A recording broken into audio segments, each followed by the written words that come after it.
Di salah satu kota yang memiliki calon tunggal dalam pemilihan kepala daerah pada 9 Desember 2020 mendatang. Persaingan antara pasangan calon tunggal melawan kolom kosong ini mengundang reaksi dari banyak pihak.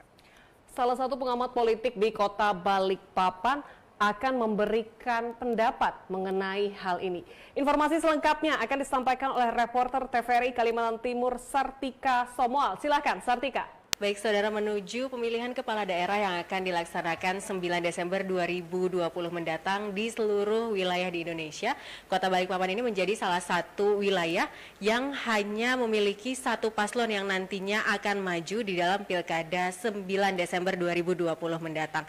Sebenarnya fenomena satu paslon ini memang sudah umum terjadi, namun untuk wilayah Kota Balikpapan sendiri ini baru pertama kalinya dilakukan dan juga hanya diikuti oleh satu paslon saja yang ada di Kota Balikpapan.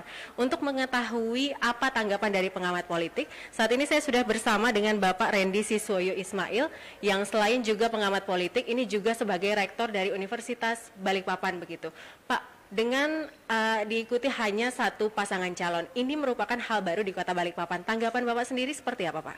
Ya, saya kira ini konsekuensi logis ya dari peranata politik yang dibangun, yang kita sepakati, dan juga ini diakomodir di dalam ketentuan yang mengatur tentang kepemiluan kita, di mana pemunculan paslon tunggal adalah keniscayaan. Dan saya kira kalau kemudian dikatakan ini fenomena baru, ya saya kira seluruh Indonesia ini fenomena baru. Di beberapa waktu yang lalu memang ada proses pemilihan kepala daerah yang juga memunculkan paslon tunggal, misalnya di Makassar gitu. Itu juga dianggap fenomena baru. Di Balikpapan juga sekarang seperti itu. Itu yang pertama. Jadi ini konsekuensi dari sistem politik ya, peranata politik yang memang terkondisikan sedemikian rupa, yang kemudian ini diakomodir oleh negara gitu ya, sehingga kemudian sangat dimungkinkan untuk kemudian munculnya paslon tunggal. Yang kedua, ini berkaitan dengan biaya politik gitu kan. Biaya politik yang dikeluarkan untuk proses pilkada ini juga sangat besar gitu. Dan kemudian biaya politik itu tidak saja ketika para calon itu atau siapapun yang berkeinginan untuk mencalonkan diri terjun dalam dunia politik praktis untuk pemilihan pilkada, tetapi juga sejak awal ketika kemudian akan menjadikan dirinya sebagai calon, itu biaya politiknya juga cukup tinggi, ya kan. Transaksi politik antara paslon dengan partai politik juga memerlukan biaya yang sangat besar dengan berbagai macam alasan lah gitu. Dan juga ini Pak, masih terkait dengan pemilihan kepala daerah 9 Desember mendatang. Ini kan kolom kosong itu sebenarnya bisa dipilih, dan juga masyarakat mungkin saat ini masih banyak yang belum mengetahui informasi terkait dengan hal ini karena pemilihan dengan satu paslon ini baru di Kota Balikpapan.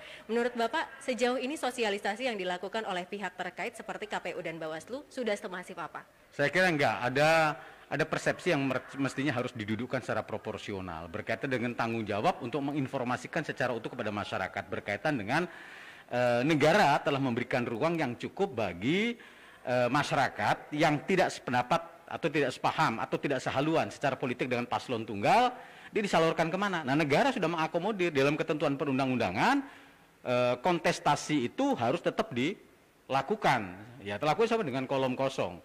Kolom kosong itu wadah sebenarnya aspirasi dari rakyat yang barangkali secara haluan politik berbeda dengan paslon tunggal, secara pragmatisme kepentingan mungkin berbeda, atau kemudian ada latar belakang yang lain. Sehingga atas dasar inilah negara, atas dasar realitas inilah negara di dalam ketentuan perundang-undangannya ya diberikan ruang pada rakyat untuk menyalurkan aspirasinya, walaupun itu kolom kosong gitu. Tetapi kemudian kalau kemudian dalam proses politik kolom kosong ternyata lebih legitimasinya kuat mendapat dukungan dari rakyat, negara juga tidak kemudian membiarkan terjadi kekosongan pemerintahan, ya kan?